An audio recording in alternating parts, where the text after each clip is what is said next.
O engenho Santa Quitéria dormia sob o nevoeiro da madrugada, quando o carro de boi atravessou a porteira rangendo, transportando 4 pessoas amarradas pelos pulsos e tornozelos. Eram 2 mulheres, um homem curvado pela idade e uma menina de 13 ou 14 anos, magra como vara, com os olhos atentos demais para a pouca idade. O feitor que conduzia a tropa nem olhava para eles, apenas roçava o cabo do chicote no ombro, como quem anuncia o que viria mais tarde.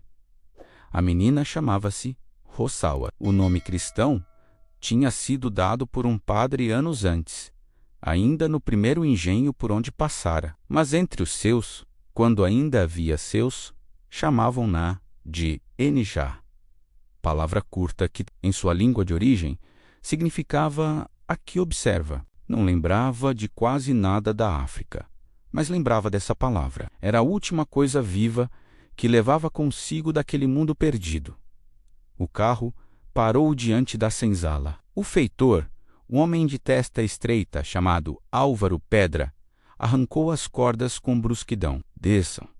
E rápido, os recém-chegados obedeceram como podiam. O homem idoso escorregou, caiu de joelhos, mas o feitor apenas riu, cuspindo no barro. O sol ainda não tinha rasgado o céu quando Roçaura pisou pela primeira vez no terreiro da senzala de Santa Quitéria. Um cheiro quente de gente, suor, fumaça de fogueira e barro molhado tomou-lhe as narinas. Alguns olharam para ela por trás das frestas, curiosos.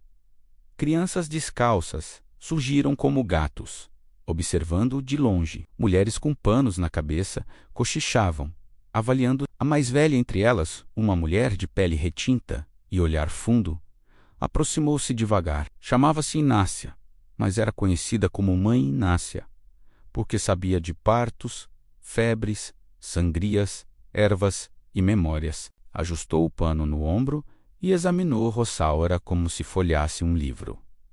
Quem é essa menina? Perguntou. O que sobrou de um lote? Respondeu o feitor, rindo do próprio deboche. Serve para o canavial, ou para o que o coronel quiser. Mãe Inácia franziu os olhos, não para o feitor, mas para Roçaura. A menina tinha a pele marcada por pequenos cortes antigos, a boca cerrada num traço duro, e um jeito de fixar o olhar nas coisas que não combinava com submissão.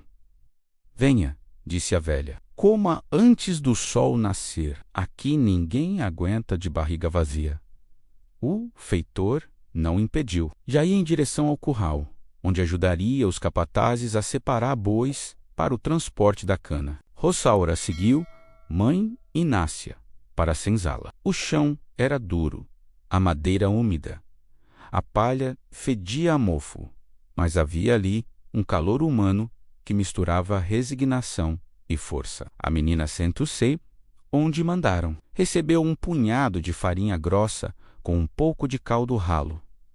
Comeu em silêncio, observando, sempre observando. De onde você veio, menina? Perguntou uma mulher jovem chamada Benta.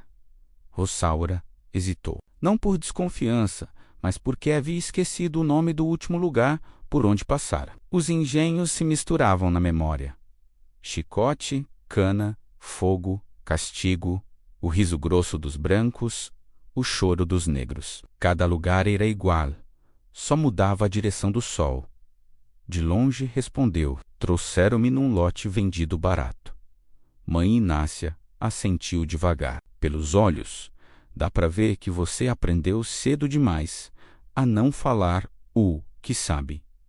Roçaura sustentou o olhar da velha. Ali havia reconhecimento. Mal tinham terminado a refeição quando o sino do engenho dobrou. Era o chamado. O dia começava antes do amanhecer, como sempre. O feitor Pedra passou novamente, batendo o chicote no ar. Quem chegou hoje vai para o canavial. Quero saber se vale o que pagaram. Roçaura levantou-se com os outros. O corpo doía da viagem longa e das amarras, mas ela seguiu adiante. À sua frente, O canavial se estendia como o mar verde cruel. As primeiras luzes do dia desenhavam sombras longas nas folhas cortantes. No caminho, o velho que viera com ela caiu mais uma vez. Pedra se virou, irritado. Levanta, carcaça! Não tenho tempo para carregar morto. O velho tentou erguer-se, mas o corpo não obedecia. O feitor levantou o chicote. A mão de Rossauara fetucei num punho instintivo. Não se moveu, não podia menos, mas o queimar da raiva subiu-lhe pela garganta como fel. Um homem alto, de ombros largos, aproximou-se para ajudar o idoso. Chamava-se Tobias, mas alguns o chamavam de Tobias do Engenho, porque já tinha passado por 3 engenhos diferentes e sobrevivera a todos. Pedra ergueu o chicote, mas desta vez hesitou.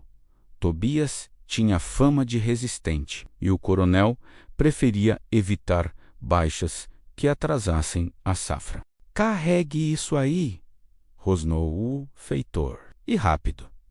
Tobias apoiou o velho sem uma palavra. Rossaura caminhou perto deles, sem saber por quê, talvez por solidariedade instintiva. Tobias reparou. Não olhe assim para o feitor, murmurou. Ele fareja desafio. Eu não olhei, respondeu Rossaura. Olhou com o pensamento, disse Tobias. E isso, às vezes, é pior. Ao chegarem ao canavial, distribuíram as ferramentas. Rossaura recebeu um facão pequeno, sem fio adequado. O trabalho começou. Cortar, juntar, carregar. O sol subia rápido, quente como ferro em brasa. As folhas afiadas da cana riscavam sua pele. O suor queimava os olhos. Ao meio-dia, o feitor Pedra passou avaliando o ritmo. Parou diante de Rossaura. Você é lenta, disse. Fui enganado. Ela estava exausta, mas não respondeu. Pedra aproximou-se, ergueu o chicote e, antes que pudesse desferir o golpe, Tobias interrompeu. Ela chegou hoje, ainda não tem jeito da cana. O feitor estreitou os olhos. Defende, vai apanhar junto? Tobias manteve a postura. A cana rende mais se ela prender direito. Pedra baixou o braço, contrariado. Tobias tinha razão, e Pedra sabia que Tobias não temia o castigo da mesma forma que os outros. Fora açoitado tantas vezes que a pele das costas parecia couro curtido. Depois que o feitor se afastou, Rossaura olhou para Tobias com curiosidade. Por que falou por mim? Perguntou. Porque já vi mestre de escravo matar por menos, respondeu ele. E você ainda tem pulmão de criança. Rossaura respirou fundo. Obrigada. Tobias assentiu, mas acrescentou. Da próxima vez, me escute. Abaixe os olhos. Os brancos não gostam de olhar direto vindo de quem eles mandam. Rossaura murmurou. Eu tento, mas tem coisa que não abaixa.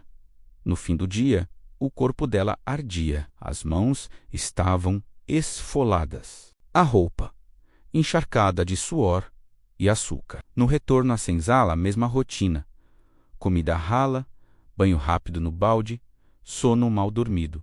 Mas naquela noite, Rossaura não dormiu. Sentou-se perto da fogueira fraca no canto da senzala e observou o movimento dos outros corpos cansados. Mãe Inácia aproximou-se. Você tem algo queimando por dentro.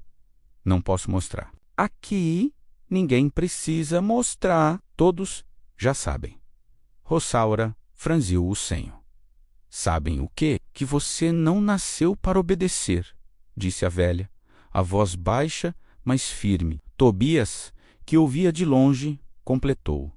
Sobrarão cicatrizes se você tentar levantar sozinha. Mas se aprender a caminhar com um grupo, talvez reste futuro. Rossaura olhou de um para o outro. Sentiu, pela primeira vez desde que chegara, que havia algo parecido com chão firme sob seus pés. Não era segurança menos isso. Não existia ali menos, mas era reconhecimento. Quero aprender, disse. Então, comece ouvindo, respondeu mãe Inácia. Aqui, Quem ouve vive, quem fala antes da hora morre. Assim começou a história de Rosaura, não ainda como símbolo, não como ameaça para os brancos, mas como menina que chegava ao engenho Santa Quitéria com mais perguntas do que forças. E enquanto o engenho dormia, enquanto o feitor Pedra roncava na varanda com o chicote ao lado, enquanto a noite escura engolia as lamparinas, a menina permanecia acordada, ouvindo os sons da madrugada, aprendendo o ritmo do lugar, percebendo onde o medo dos brancos se escondia e onde o poder silencioso dos seus começava. Porque toda história grande começa assim, com alguém pequeno observando tudo. Na manhã seguinte, antes que o sino ecoasse pelo engenho, Rosaura já estava acordada. Dormira pouco, como quase todos ali, mas sua mente estava estranhamente desperta. Era como se a chegada ao engenho Santa Quitéria tivesse acendido algo dentro dela. Não força, mas atenção. Observava tudo. O ranger das portas da senzala, o suspiro resignado das mulheres mais velhas, o choro abafado de uma criança que sonhara com a mãe perdida, o cochicho de homens, combinando quem buscaria a água primeiro. O feitor Pedra entrou como sempre, sem bater, sem anunciar, empurrando a porta com o chicote. Levanta, cambada. Hoje quero ver trabalho dobrado. O coronel vai descer o olho na produção. A palavra coronel sempre caía como pedra no ambiente. O coronel Fortunato de Albuquerque era conhecido em toda a região por sua frieza absoluta. Um homem que bebia pouco, falava pouco e punia muito. Tinha a reputação de nunca sorrir. Seus olhos eram do tipo que passavam por uma pessoa sem viela, ou pior, sem considerá-la humana. Diziam que herdara o engenho do pai já enriquecido e que o duplicara em 5 anos por conta de sua rigidez administrativa. Para ele, escravo era número, trabalho era lógica, castigo era ferramenta. Nada emocional, nada impulsivo, menos cruel, exatamente porque era calculado. Naquele dia, anunciara que faria inspeção na moagem. Todos sabiam o que isso significava. Rosaura seguiu para o canavial. O sol, ainda tímido, não disfarçava o calor da véspera. As folhas da cana estavam secas nas pontas, afiadas. No caminho, mãe Inácia caminhava devagar, aporrando-se em um pedaço de madeira que usava como bengala. Menina, aprenda uma coisa, murmurou a velha, sem virar o rosto. No dia de inspeção, quem olha demais leva pancada. Quem olha de menos também. Rosaura franziu o senho. Então, como o olho? Com cuidado, respondeu a velha.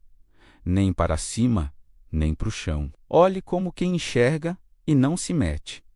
Ao chegar ao campo, os grupos foram divididos. Rosaura ficou próxima de Tobias, que já cortava o primeiro feixe de cana, com a segurança de quem fazia aquilo há 20 anos. Pegue o facão, disse ele baixinho, e segura assim. Ele demonstrou a maneira correta de cortar a cana, inclinar o facão num ângulo específico, bater de lado, nunca de frente, para que o fio não cega rápido. Rosaura imitava com esforço, mas seu braço era fino e o metal pesado.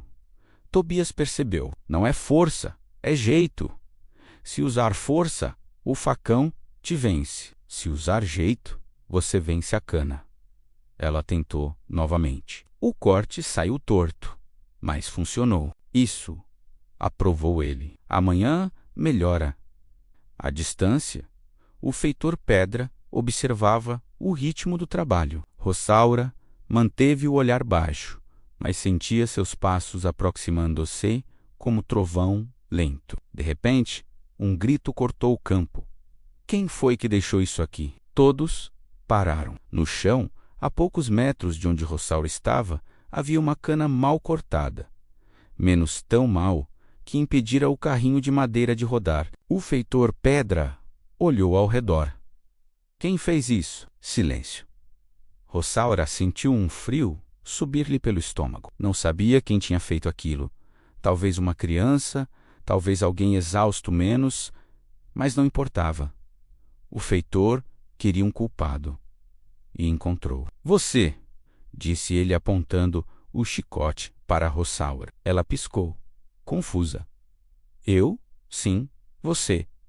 Vi que estava cortando torto. Agora está aí o resultado. Rosaura abriu a boca para explicar, mas Tobias tocou seu braço devagar, quase imperceptivelmente. Não responda. Ela engoliu as palavras. Pedra se aproximou, ergueu o chicote, braço para cima. Rosaura obedeceu. O chicote não caiu forte.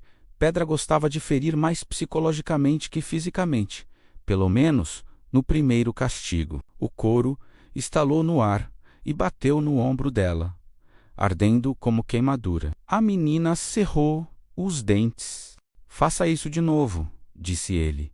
E você dorme no tronco hoje, virou-se e seguiu adiante. Rosaura baixou o braço devagar.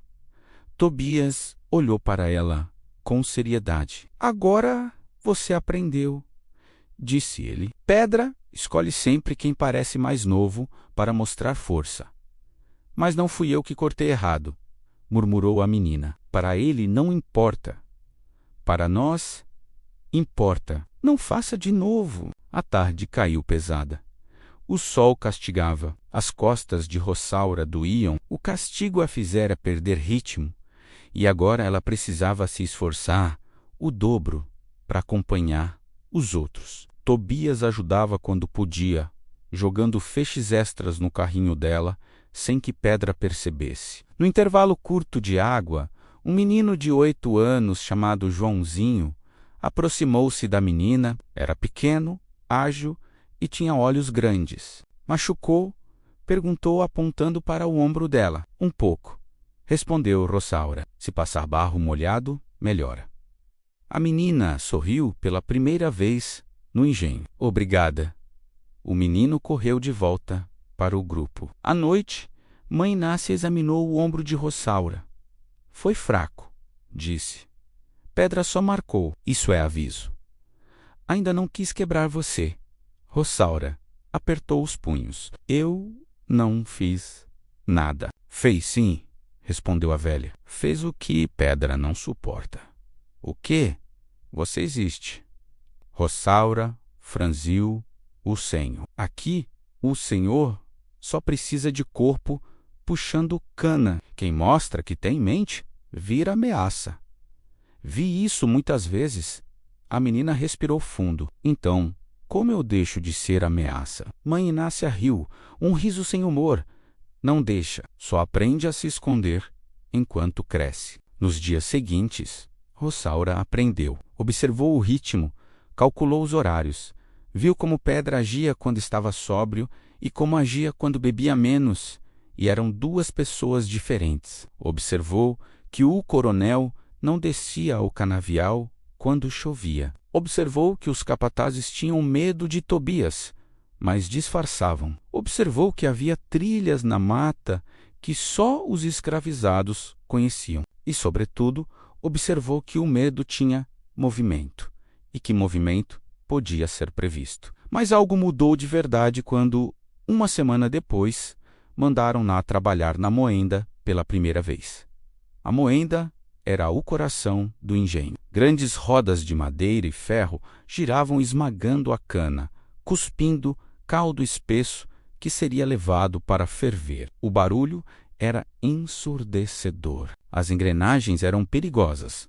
Qualquer descuido arrancava dedos, mãos, braços. Rosaura recebeu a tarefa de alimentar a moenda com feixes de cana. O cheiro doce do caldo misturava-se ao suor dos homens que puxavam as rodas, mudando-as de posição com a força do corpo inteiro. Foi ali que Rosaura conheceu José Cativo, um homem silencioso que trabalhava na moenda há anos e perdera 2 dedos num acidente. Ele mostrou a ela o que ninguém nunca ensinava aos recém-chegados. Não ponha a mão perto demais, disse. Eu sei. Não, você não sabe. Ele puxou o facão e cortou a ponta de um feixe de cana, na distância correta. O movimento é este. Se errar a medida, morre, Rosaura repetiu, imitando o gesto. Melhor, disse José, mas ainda não está bom. O homem parou, olhou para ela com atenção. De onde você veio? De muitos lugares. Ele assentiu, devagar. Essas pessoas que vêm de muitos lugares sempre aprendem rápido. No meio do trabalho, o coronel finalmente apareceu. Era um homem alto, de postura ereta, roupas limpas demais para a poeira do engenho. Trazia consigo um livro de anotações. Observava tudo como quem avalia mercadorias. Passou perto de Rosaura, olhou-a de cima a baixo. Calculando. Essa é nova? Perguntou ao feitor Pedra. Chegou semana passada. Idade? 13, 14. Difícil saber. Rende? Vamos ver. Rosaura mantinha o olhar baixo, mas sentia o coronel examinando-a, como quem examina madeira para a compra. Se não render, mando para o curral de bois, disse o homem. Ouvendo, Pedra assentiu. Quando ele se afastou, Rosaura sentiu uma onda quente saber-lhe pelo corpo. Não era medo, era algo mais duro, mais sólido, Tobias percebeu. Não deixe entrar, murmurou. Se entrar, te destrói. Entrar o quê? A raiva. A menina não respondeu, mas era tarde. A raiva já estava lá. Naquela noite, um evento marcaria Rosaura para sempre. Uma criança da senzala, menos Joãozinho, o mesmo menino que falara com ela no canavial, derrubou um balde de água na frente do feitor. Pedra, que já estava irritado, não pensou duas vezes. Agarrou o menino pelo braço, arrastou-o até o meio do terreiro. Fica como exemplo. Ergueu o chicote.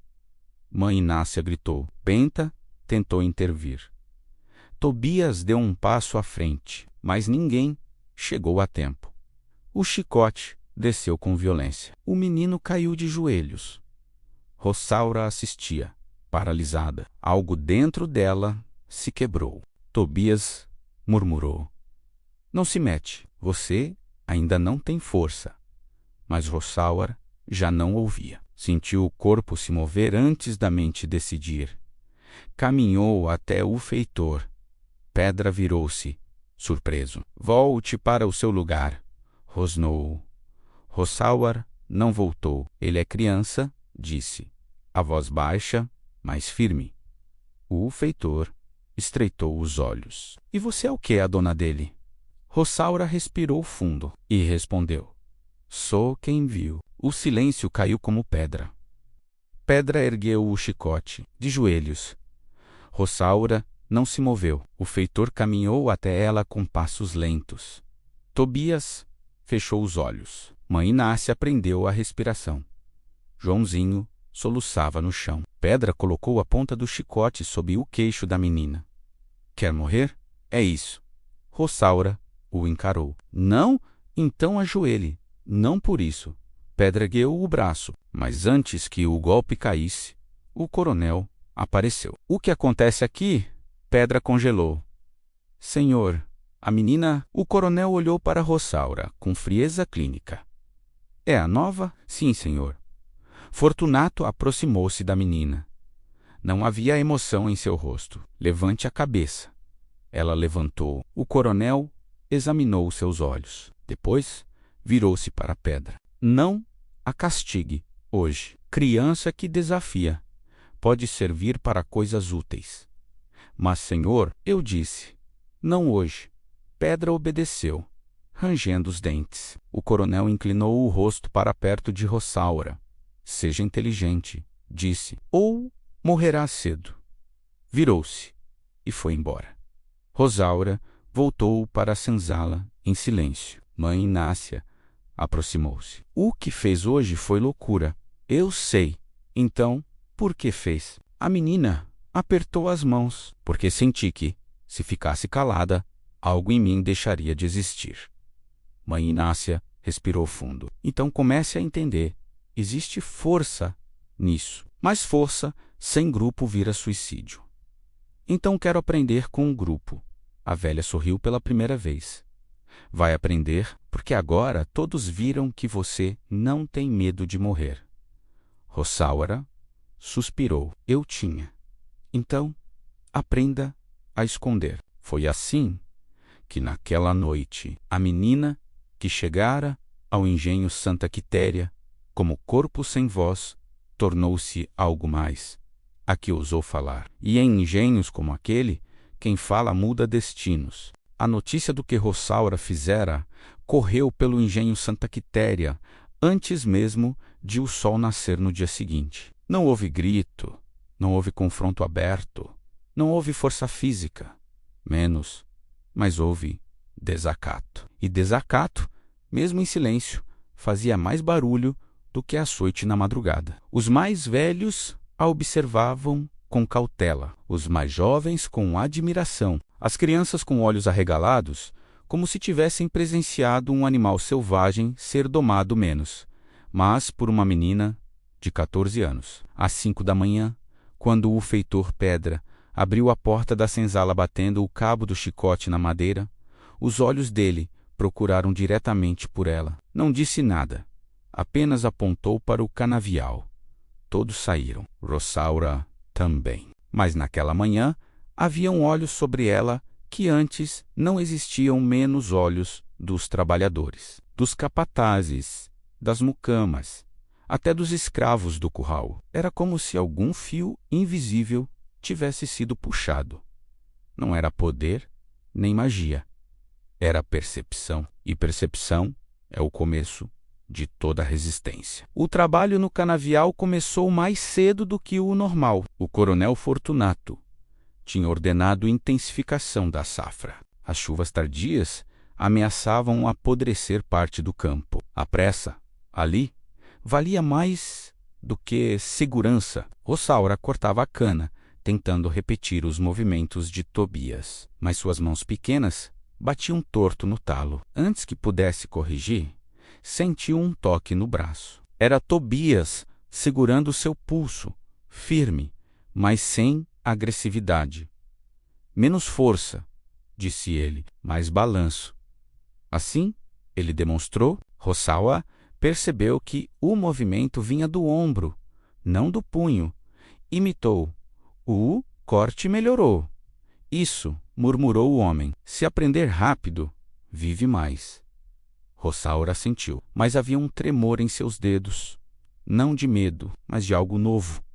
Consciência da própria fragilidade e da própria força ao mesmo tempo. Pedra circulava entre as fileiras. A cada passo, os trabalhadores dobravam a postura, respiravam fundo, ajustavam o ritmo. O feitor não precisava falar para impor medo. Sua simples sombra resolvia.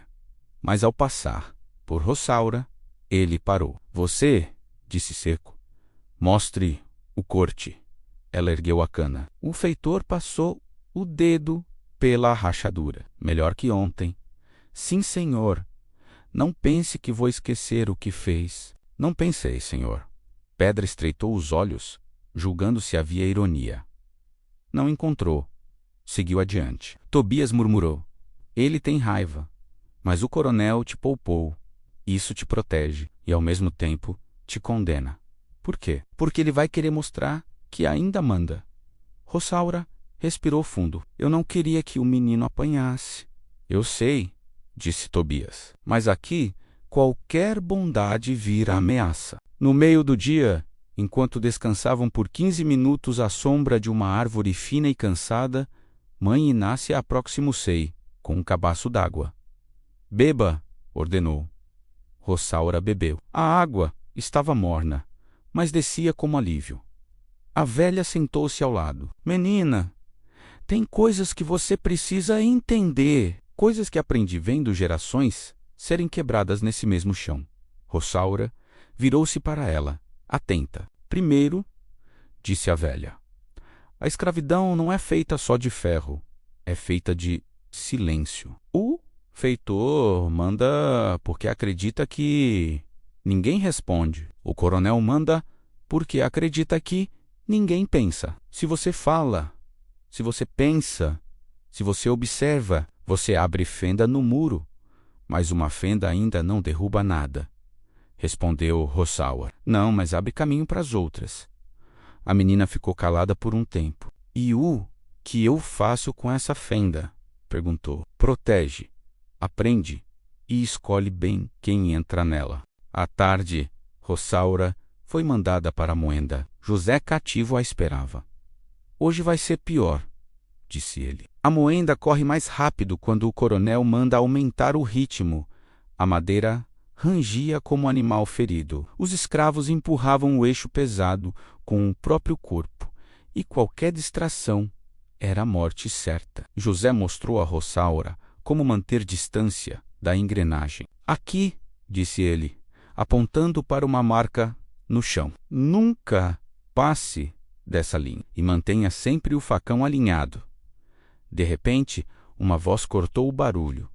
Larga isso! Um dos homens mais jovens recuara tarde demais. O feixe de cana prendeu-se no eixo. José correu, empurrou o homem para trás e puxou o feixe com uma força que parecia impossível. O coronel Fortunato havia aparecido. Quantos acidentes hoje? Perguntou ao feitor. Senhor, nenhum grave. O coronel caminhou até José. Você salvou a produção. José não respondeu. Olhava para o chão. O coronel Verucei para a Roçaura de novo. E esta está aprendendo, senhor, disse José rapidamente. Fortunato examinou a menina. Aprenda rápido. Não gosto de desperdício.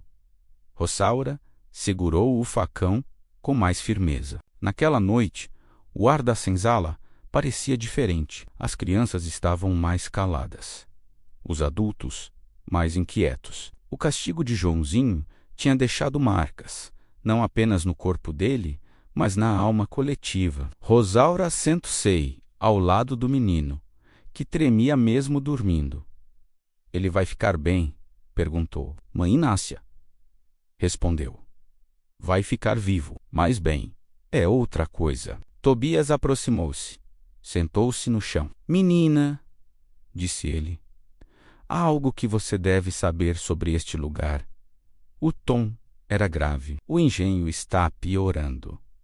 O coronel apertou os números. A seca do ano passado reduz a safra. Quando isso acontece, quem paga é sempre a senzala. Quer dizer que virão mais castigos? Virão mais tudo, respondeu o homem. Mais cobrança, mais vigilância, mais violência. Roçaura ficou em silêncio. Mas também, completou ele, tem uma coisa que os senhores nunca percebem. O quê? Toda vez que eles apertam demais, a gente aprende mais. Aprende a esconder, a observar, a calcular. Engenho que aperta demais, quebra. Roçaura encarou Tobias. O senhor está dizendo que o engenho pode cair? O homem deu um sorriso triste. Engenho nenhum é eterno, só parece. Na madrugada, Roçaura acordou com um som, não chicote, não grito. Era algo bem mais discreto. Sussurros. Levantou-se devagar. Viu mãe Inácia, Tobias e mais 3 homens conversando no canto escuro da senzala. A velha percebeu que a menina ouvira e fez sinal para que se aproximasse. Venha, disse. Hoje você escuta. Amanhã decide se aprende. Roçaura sentou-se no chão de terra batida. Tobias falou primeiro. Tem meses que observamos o ritmo das rondas. Pedra bebe mais na sexta-feira. O coronel nunca aparece depois das 9 da noite. O capataz da mata dorme pesado quando bebe cachaça forte. Um dos homens completou. E há um grupo de 8 ali, do fundão da roça, que topa tentar fuga quando chegar o tempo das trovoadas. Roçaura arregalou os olhos. Fuga? Mãe Inácia tocou seu braço. Fuga não é sonho, menina. É matemática. Se dar errado, morre. Se dar certo, vive. Mas sempre custa sangue. E por que me chamaram? Perguntou Roçaura. Tobias respondeu. Porque ontem você mostrou que não tem medo de olhar homem no olho. Quem faz isso cedo costuma ter cabeça para aprender rápido. E o que, exatamente, eu tenho que aprender? O homem respirou fundo.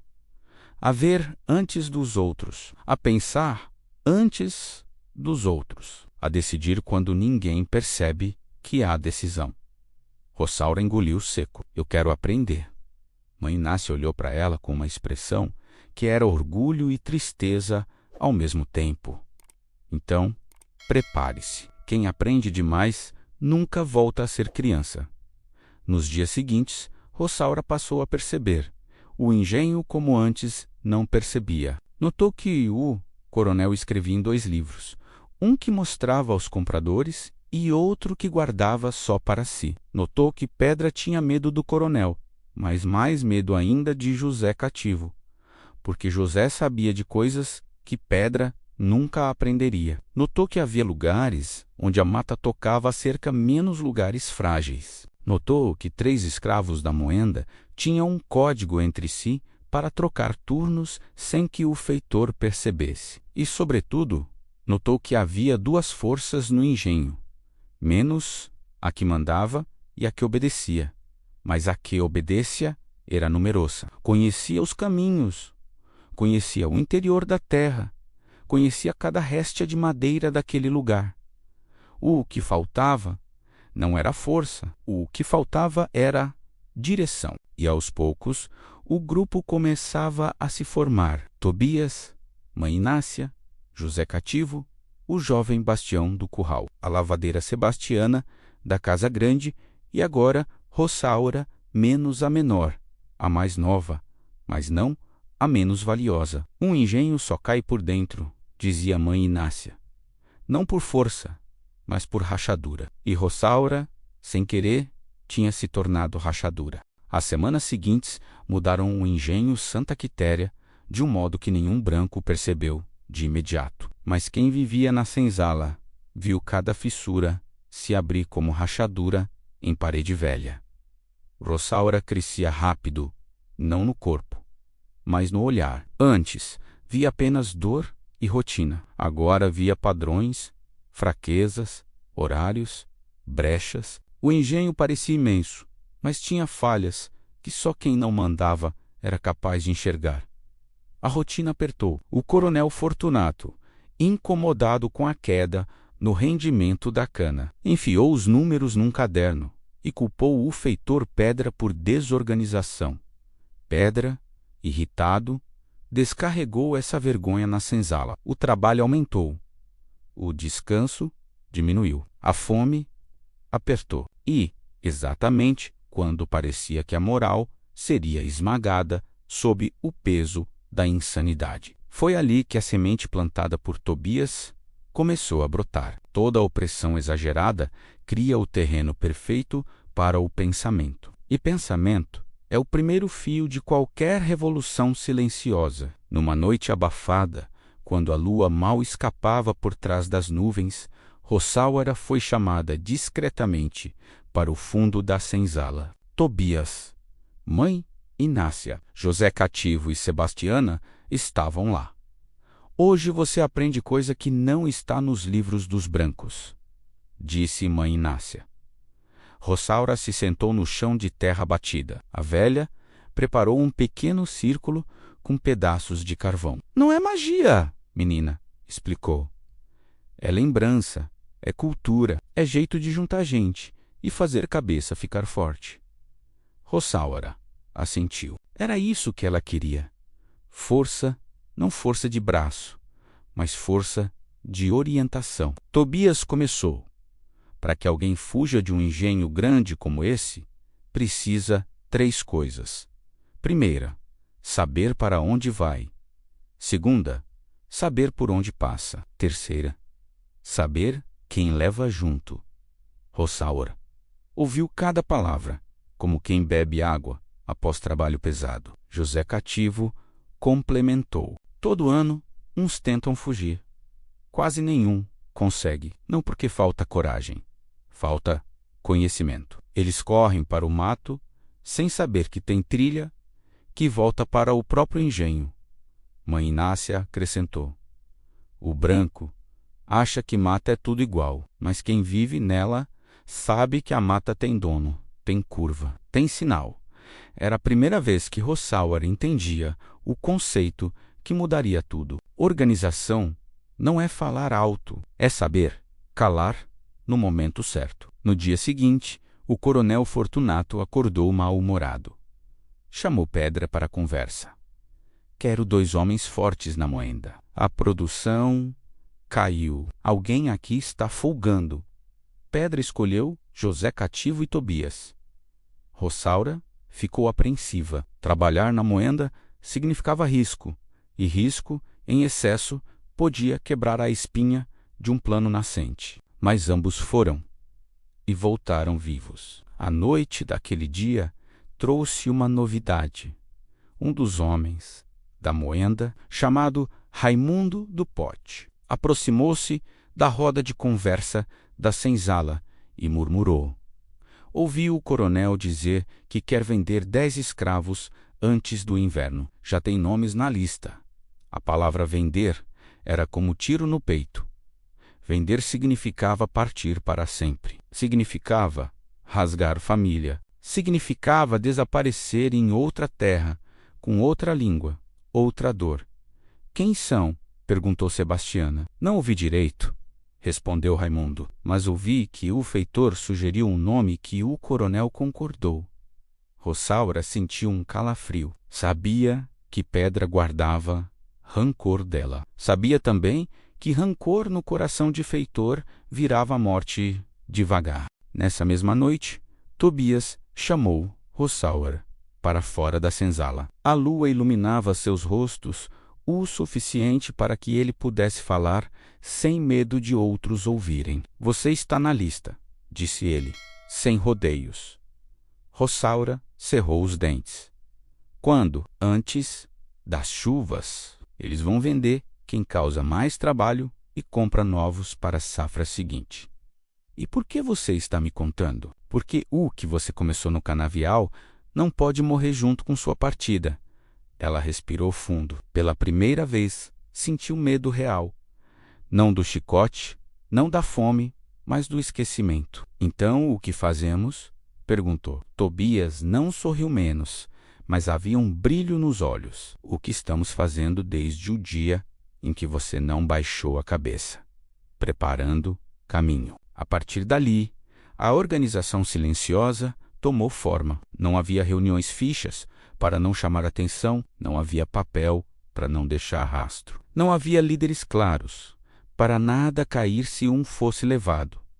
Mas havia funções. Sebastiana, que trabalhava dentro da casa grande, começou a anotar mentalmente os horários da família, das refeições, das entradas e saídas de Pedra. Raimundo do Pote e José Cativo observaram os pontos de vigia, testando silenciosamente os horários de ronda. Tobias estudava a mata, os caminhos possíveis, as trilhas usadas pelos capitães do mato. E Rossaura fazia o que ninguém fazia tão bem. Observava as pessoas. Observava quem tinha medo demais, quem tinha coragem demais, quem falaria sob tortura, quem aguentaria firme. Observava quem tinha parente no engenho vizinho. Observava crianças que poderiam atrapalhar ou que poderiam ser salvas.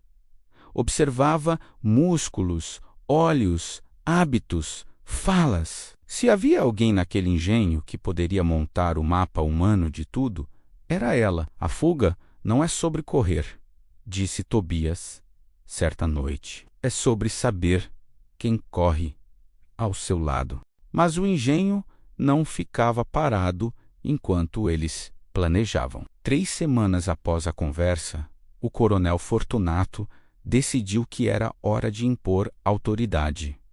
Mandou reunir todos no terreiro. Pedra ergueu a voz. O coronel está farto da queda no ritmo de trabalho. Farto da desobediência. Farto dos sussurros, olhou diretamente para Rossaura.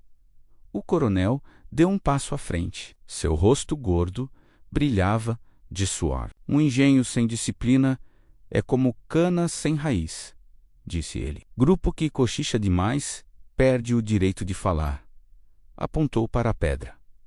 Mostre o que acontece com quem esquece o lugar. Pedra buscou um menino, Paulo, 8 anos, que havia derrubado um balde de água. Não havia sido Roçaura, não havia sido ninguém do grupo.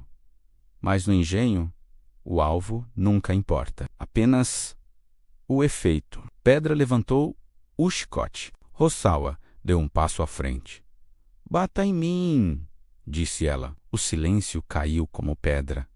Tobias arregalou os olhos. Sebastiana levou a mão à boca.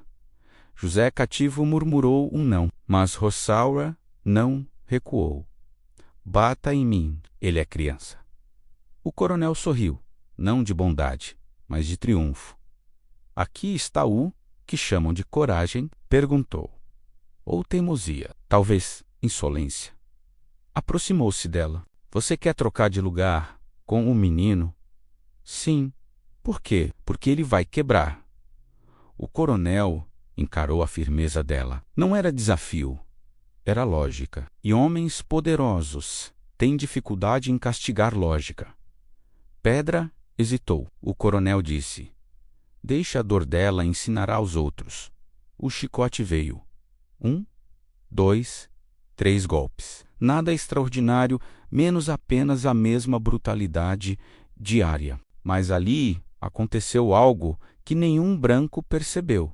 No instante em que Roçaura tomou o castigo no lugar do menino, um pacto silencioso nasceu entre aqueles que assistiam. Não foi dito, não foi sinalizado, não foi combinado, mas todos sabiam.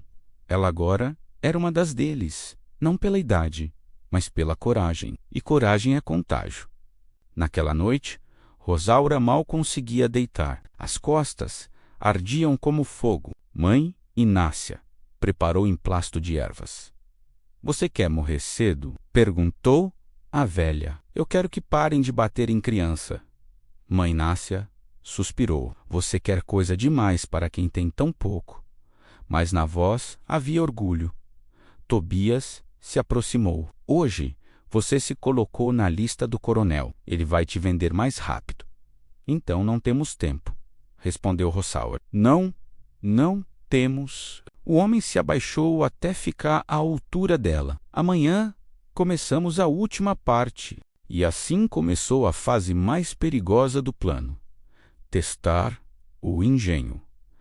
Uma corrente não se arrebenta sem teste. Uma porta não se abre sem experimentar a fechadura. Um senhor não cai sem ser empurrado primeiro, menos com sutileza. Tobias ensinou Roçaura a observar sinais.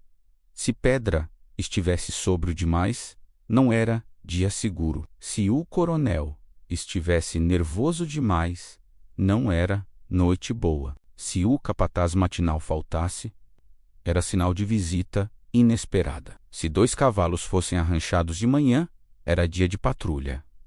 Roçaura aprendeu tudo, e mais. Aprendeu que fuga não era o objetivo final do grupo menos, mas sim sobreviver. Para tentar morrer fugindo também é morrer, dizia Tobias. Mas morrer de joelho dói mais. Numa madrugada chuvosa, José cativo trouxe a notícia que mudaria o curso do engenho. 2 homens da vila virão amanhã para avaliar escravos. O coronel quer vender 3. Roçaura não perguntou quem. Sabia a resposta. Sabia desde o dia do balde no canavial. Era ela. A reunião naquela noite foi maior do que todas. Homens e mulheres ocupavam metade da senzala. O clima era de urgência, mas não de pânico. Tobias tomou a palavra. Amanhã eles vão levar alguém. Se for Roçaura, perdemos a cabeça do plano. Se for outro, perdemos parte do corpo. Sebastiana disse: o coronel não vai descansar enquanto não se livrar dela. José completou: e se tentarmos impedir a venda, ele tranca a senzala por 1 semana. Morre gente. A decisão parecia não ter saída, até que Roçaura, sentada no canto, falou: então a fuga tem que ser antes, tem que ser agora. Todos se viraram para ela. Rossaura continuou: não estamos prontos, mas estamos menos prontos ainda para sermos vendidos aos pedaços. Se ficar, morre gente. Se ir, morre gente. Mas ao menos indo, escolhemos como morrer. Tobias olhou fundo nos olhos dela e viu que a menina tremia, não de medo, mas de verdade. Ele assentiu. Então, vamos. A decisão tinha sido tomada. A fuga seria naquela mesma noite. Não porque estavam prontos, mas porque esperar significava ser destruídos um por um, como sempre acontecera nos engenhos ao longo de décadas. Tobias olhou para todos dentro da senzala e disse: amanhã chega o avaliador de escravos. Ele vai escolher pelo peso do corpo, pelo brilho do olho, pela força do braço. Não é escolha, é sentença. Ou fugimos hoje, ou Rossaura parte amanhã, e o que construímos acaba com ela. Rossaura sentiu todos os olhares pousarem sobre si. Era estranho. Nunca tinha pedido liderança, nunca tinha reclamado ser vista. Mas agora, num breve instante, percebeu algo terrível e grandioso. Ela estava carregando muito mais do que o próprio destino. Sebastiana falou: quem vai? O quilombo não pode ser longe. Mas levar criança é pesado. Tobias respondeu: ninguém é obrigado a ir. Quem fica, continua vida dura, porém vida. Quem vai, escolhe esperança e risco. O silêncio que se fez tinha o peso de uma sentença bíblica. Mas então algo inesperado aconteceu. Uma mulher na beira da senzala, de nome Margarida, levantou a mão. Eu vou, disse. Tenho 2 filhos. Se ficarem aqui, viram mercadoria. Se forem comigo, viram gente. Logo outra voz se levantou. Depois outra e outra. No fim, eram 17 pessoas, 8 adultos, 6 jovens, 3 crianças. Era muita gente. Gente demais. Gente suficiente para fracassar. Tobias respirou fundo. Então está. Vamos fazer o impossível. Antes da fuga, porém, havia o ritual. Não um ritual mágico menos, mas cultural, político, psicológico, ancestral. Mãe Inácia chamou Rossaura para a parte de trás da senzala, onde a luz das velas não alcançava. Amanhã, quando o sol nascer, pode ser que você esteja livre, ou pode ser que você esteja morta, disse a velha sem suavidade. Então ouça bem. Nenhum branco teme nosso corpo. Eles temem nossa união, temem nossa memória, temem que a gente lembre que um dia foi livre. Pegou um pequeno pote de barro. Dentro havia terra escura misturada com cinza de fogueira. Essa terra veio do fundo da senzala mais antiga, do tempo do primeiro dono. Essa cinza é do fogo que queimou folha de cana e sangue de muito negro castigado. Não tem feitiço aqui, menina. Tem história. História que cola na pele e lembra quem você é. Passou um dedo na mistura e marcou a testa de Rossaura. Isso não impede bala nem chicote, mas impede que você esqueça por que saiu daqui. Rossaura fechou os olhos. Não acreditava em poderes invisíveis, mas acreditava profundamente naquilo que estava por trás. Memória é força. Tobias aproximou-se, então, e colocou um punhado de folhas secas nas mãos dela. Se perder alguém, se perder caminho, se perder coragem, cheire isso. É folha de imburana. A gente usa para lembrar que dor pode virar direção. Ela guardou o pequeno embrulho sob a roupa. A fuga começaria em 3 etapas. 1. Sair da senzala, sem fazer barulho.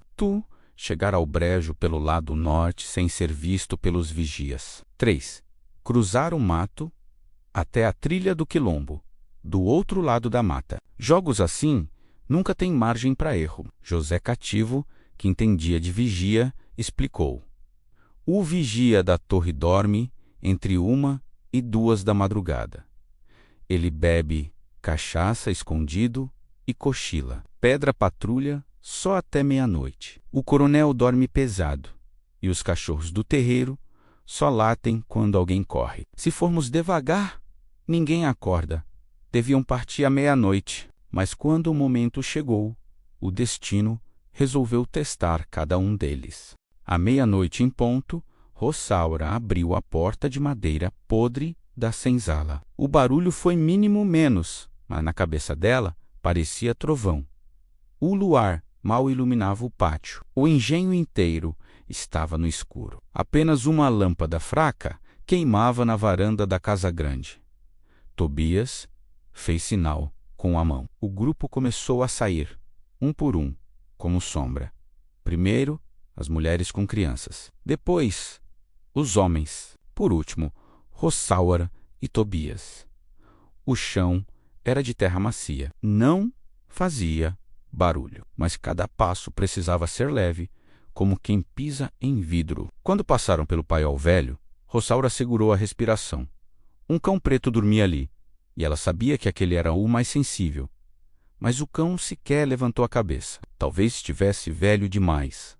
Talvez estivesse cansado demais. Talvez estivesse resignado demais. Seguiram. Chegaram ao muro de pedras quebradas do lado norte. Era a parte mais frágil do engenho. Era ali que os fugitivos dos anos anteriores tinham tentado escapar e sido capturados. Mas Tobias sabia onde a pedra era mais mole. Com 2 pancadinhas rápidas, empurrou a parede baixa para fora. Abriu-se um buraco pequeno. A primeira criança passou. Depois, a segunda. Depois, a terceira. Rosaura se abaixou para ajudar uma das mulheres a atravessar, quando algo inesperado aconteceu. Um estalo no mato. Um único estalo.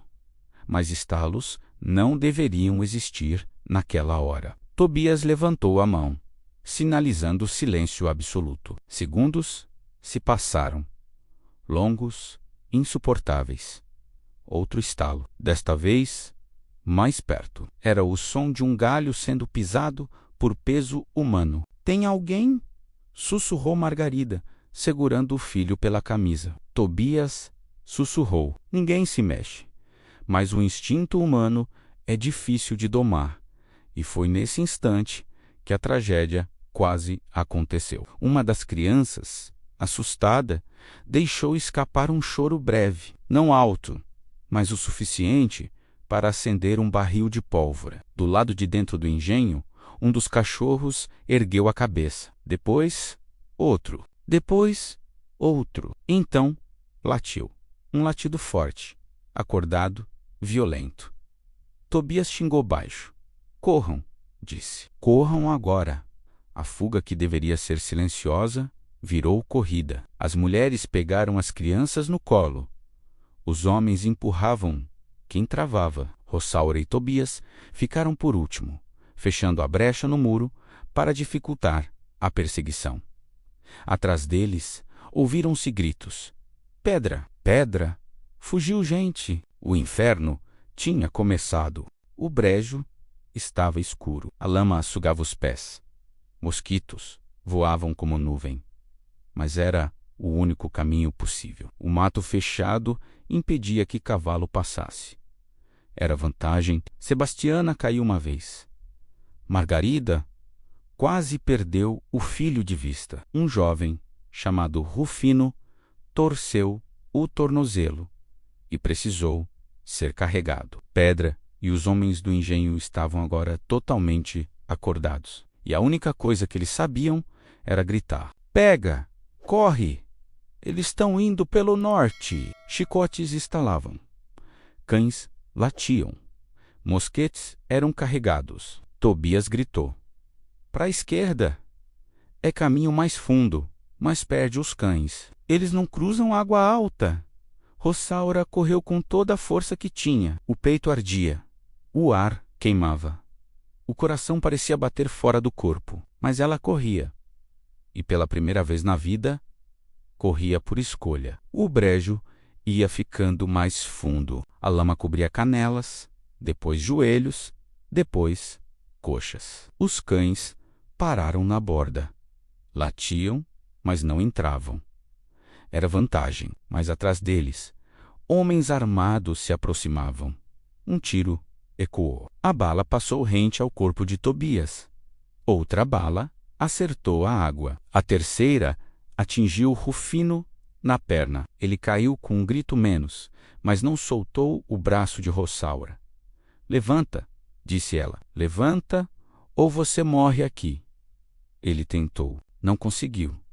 Tobias apareceu e botou Rufino no ombro. Corre, menina, disse ele para Rossaura. Corre que eu levo.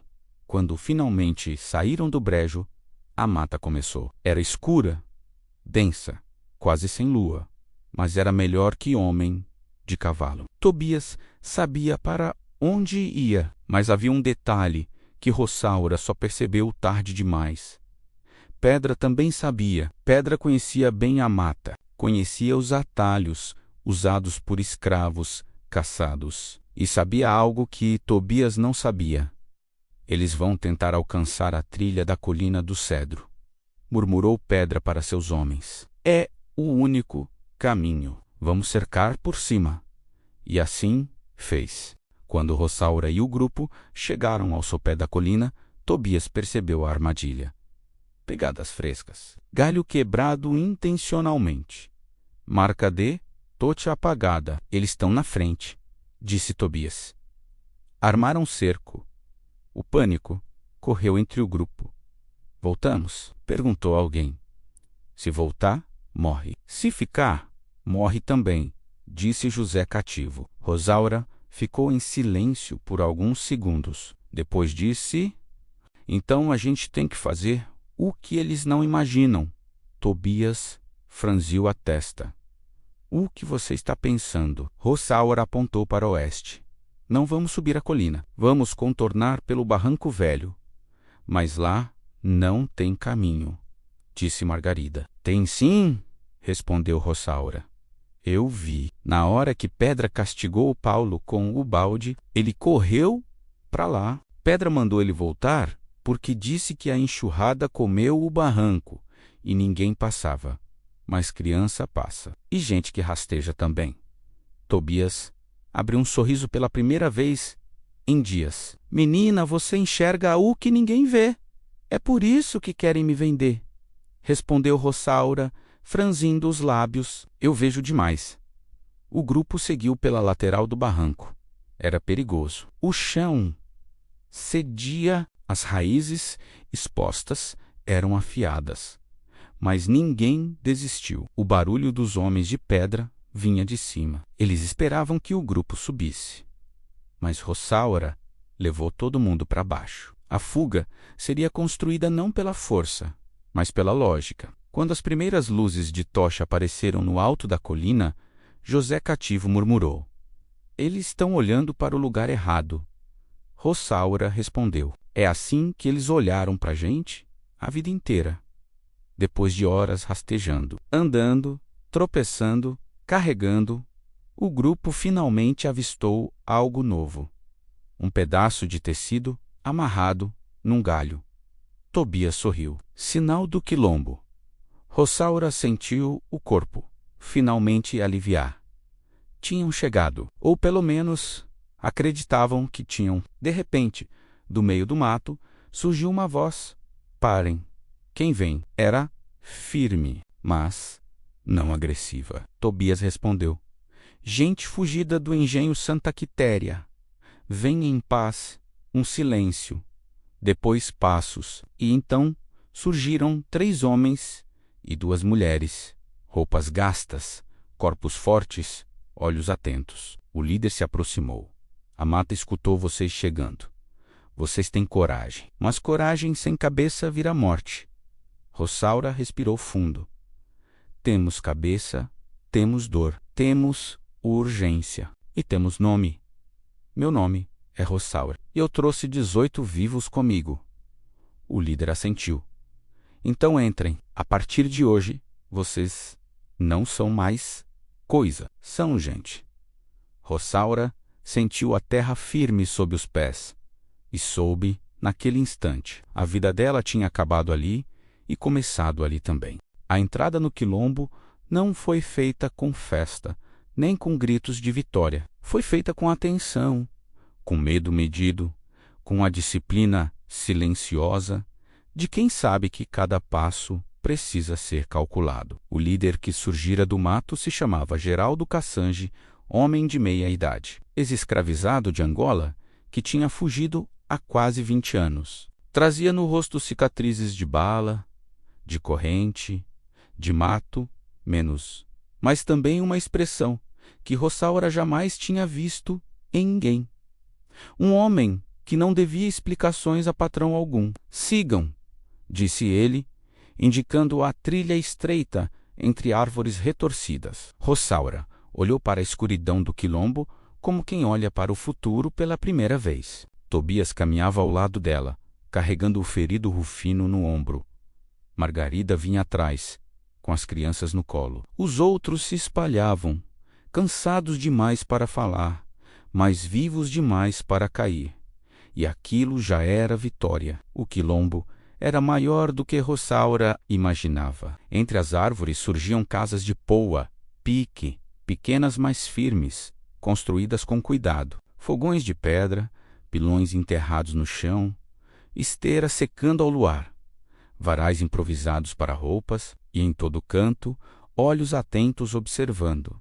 Mulheres com enxadas nas mãos, homens com arcos e flechas. Meninos com pedaços de pau fingindo guarda, velhos sentados perto do fogo, olhando cada requém, chagado como quem mede alma.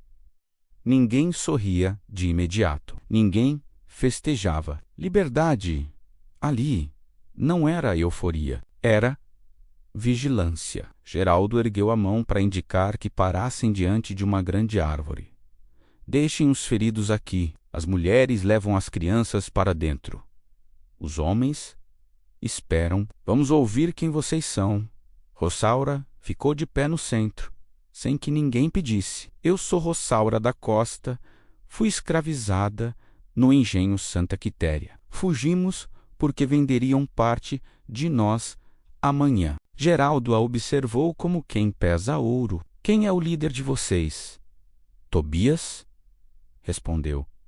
Não temos líder, cada um é responsável por si. Mas se quer saber quem trouxe a ideia da fuga, é ela. Os olhos do quilombo se voltaram para Rossaura. Alguns de curiosidade, outros de respeito. Outros de desconfiança, menos a mais natural de todas. Geraldo se aproximou dela. Você tem quantos anos? 18. E conseguiu tirar esse povo do engenho? Rossaura pensou antes de responder. Não tirei ninguém. Todos quiseram ir. Eu só disse por onde. Geraldo sorriu pela primeira vez menos, e não era sorriso de alegria. Era sorriso de reconhecimento. Saber por onde ir é metade da liberdade. Depois, virou-se para os outros quilombolas. Eles ficam, e foi tudo. Não houve julgamento, não houve cerimônia. A aceitação do grupo vinha com a simplicidade dos que entendem que liberdade, compartilhada também, é estratégia de sobrevivência. As primeiras horas foram de cuidado. Marcaram o ferimento de Rufino com água quente e ervas. As crianças receberam comida de milho e mel de abelha. As mulheres foram orientadas a lavar os pés, pois lama de brejo abre feridas traiçoeiras. Os homens receberam lugares para descansar, mas com aviso claro, ninguém dorme com as armas longe. A mata protege, mas também trai. Rossaura observava tudo como se cada gesto fosse um estudo. Aqui não havia ninguém de pé por obrigação. Ninguém era empurrado por ordem. Ninguém era gritado. Ninguém era comprado. Era outro mundo. E ainda assim, um mundo com regras. Quando o dia clareou, Geraldo chamou Tobias e Rossaura para uma conversa privada, debaixo do teto improvisado de folhas grossas. O engenho, de onde vieram, vai mandar homens para buscar vocês, disse ele, direto, sem suavidade. E nós vamos precisar decidir se lutamos ou apagamos os rastros. Tobias cruzou os braços. Acho que eles já estão no encalço. Eu sei. Rossaura engoliu em seco. Vamos fugir mais para dentro da mata? Geraldo negou com a cabeça. Correr sempre é morrer a conta-gotas. Ninguém vive se correndo. Viver é sustentar o chão. Rossaura ouviu aquilo com estranheza. Então, o senhor quer enfrentar? Não quero nada, disse Geraldo. Mas se o engenho subir a colina para caçar vocês, vai encontrar a mata do nosso lado. E a mata não protege covarde. Protege justo. Tobias olhou para Rossaura. Ele está dizendo que vamos ter que lutar. Rossaura sentiu o corpo gelar. Na fuga, ela tinha corrido. Na senzala, ela tinha resistido. Mas lutar de igual para igual contra homens armados era outra coisa. Geraldo percebeu. A coragem que te trouxe até aqui não é coragem de arma, menina. É coragem de pensar. E isso, no quilombo, vale mais do que saber atirar. Rossaura respirou fundo. E o que vai ser? Primeiro, disse Geraldo, precisamos saber o que Santa Quitéria vai fazer quando descobrir que vocês sumiram. Eles não precisaram esperar. Ao meio-dia, um menino do quilombo, de uns 12 anos, voltou correndo pela trilha, sem fôlego, com o peito arfando como tambor. Geraldo, Tobias, Rosaura. O menino mal conseguia falar. Geraldo segurou pelos ombros. Respira. O que houve? Engenho. Engenho Santa Quitéria. Está uma guerra. Geraldo apertou os olhos. Fala direito. Menino. O coronel acordou a vila toda. Mandou caçador. Mandou feitor.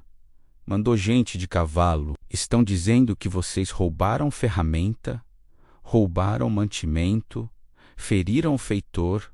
Rossaura arregalou os olhos. Isso é mentira. Não fizemos nada disso. Para eles, disse Geraldo, vocês fugirem já é roubo. Se um escravo foge, o senhor diz que o escravo roubou a si mesmo. E se roubou a si mesmo, roubou o dono. Tobias murmurou. Eles vão vir armados. Vão. Silêncio. Então Geraldo completou. Mas agora precisamos pensar. Por que fugiram tantos? Por que agora? Porque que assim? Rossaura respondeu. Porque iam me vender. E por que vender você era tão importante? Porque eu vejo o que eles não veem. Geraldo sorriu. Então é isso. Eles perderam a peça mais valiosa. Não por força, mas por cabeça. Eles vão querer recuperar e vão matar quem encontrar para medir força, acrescentou Tobias.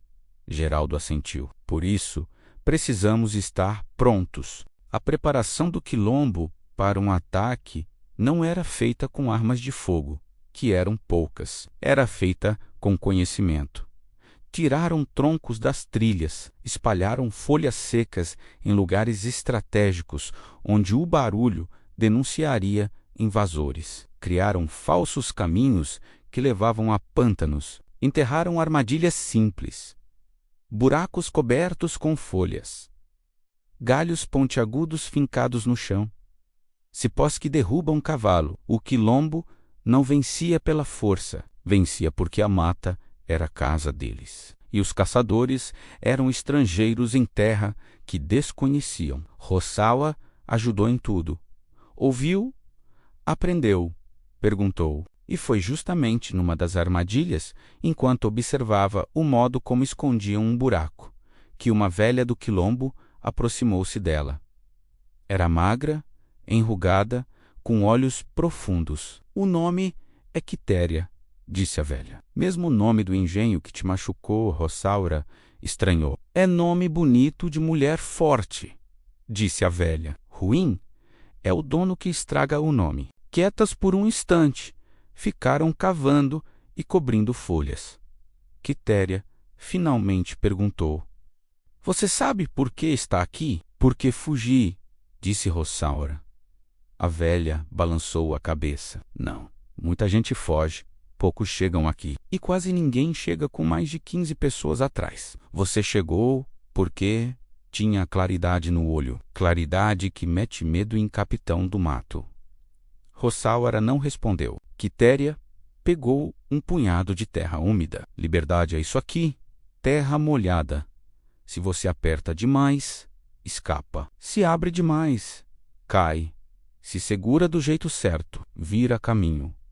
Eu não sei segurar nada direito ainda. Sabe sim, disse Quitéria. Você trouxe gente viva, isso é, segurar o mundo. Ao final da tarde, o quilombo estava pronto. Ou tão pronto quanto alguém pode estar para enfrentar homens com cães, cavalos e mosquetes. Geraldo reuniu todos na clareira central. As chances não são boas, disse ele, mas nunca foram. O quilombo só existe porque aprendeu a viver com pouca chance. Olhou para Rossauara. Hoje você fica atrás, não por proteção menos, mas porque sua cabeça vai ser mais útil viva do que sua força. Tobias protestou. Ela tem que lutar com a gente. Geraldo negou. Hoje ela tem que ver. Quem vê, aprende. Quem aprende, ensina. Quem ensina mantém o quilombo vivo quando os velhos morrem. Rossauara não rebateu. Entendia. Sabia que era verdade. Sabia que doía. Então perguntou. E se eles acharem o caminho pela colina? Geraldo respondeu. Então o quilombo cai. Mas cai lutando. Ao cair da noite, antes mesmo que os caçadores chegassem, Rossauara ouviu o som. Não era sobrenatural. Era concreto and real. Era tambor. Muito baixo, muito grave, muito lento. Os quilombolas batiam tambor não por magia, mas por comunicação. Cada batida era um aviso. Cada pausa, uma instrução. Cada ritmo, um caminho. Rossauara sentiu algo apertar o peito. Não era medo, era pertencimento. Então vieram os cães. Primeiro latidos dispersos, depois latidos focados. Estão perto, disse Tobias. Depois, vozes. Eles foram para cá, vão cercar pelo sul. E então, cavalos, pesados, apressados, furiosos. Geraldo ergueu o braço, e naquele instante, todos do quilombo desapareceram para dentro da mata. Rossauara ficou apenas com o som dos próprios passos e da própria respiração. Era a primeira batalha da vida dela, mas a batalha não aconteceu como os caçadores esperavam. Um cavalo caiu numa armadilha. Outro escorregou na lama. Um cão ficou preso no cipó. Um dos feitores bateu a cabeça num tronco. Um atirador perdeu o rumo na trilha falsa. Não era feitiço, era geografia, era estratégia, era inteligência. Rossauara, escondida atrás de uma moita, viu tudo com clareza dolorosa. Os caçadores não eram invencíveis. Só tinham sido obedecidos demais. A mata engolia a arrogância deles como água engole sal. Um feitor correu e caiu no barranco. Outro tentou gritar ordem e engoliu mosquitos. Outro disparou o mosquete para o alto e assustou o próprio cavalo. Rossauara apertou os lábios. É assim que eles veem a gente quando tentamos fugir. Pensou, como gente perdida, sem rumo. Mas naquela noite, quem estava perdido eram eles. Quando o ataque cessou, havia apenas silêncio. Cães dispersos, gritos longe. Homens fugindo de si mesmos. Geraldo voltou ao acampamento com o semblante grave. Não vão insistir. Perderam o que mais tinham. Certeza. Tobias perguntou. E Santa Quitéria? Geraldo o encarou. Santa Quitéria perdeu a noite. Amanhã perde dinheiro. Depois de amanhã, perde escravo. Daqui a pouco perde nome. Rossauara fechou os olhos. Tinha acontecido.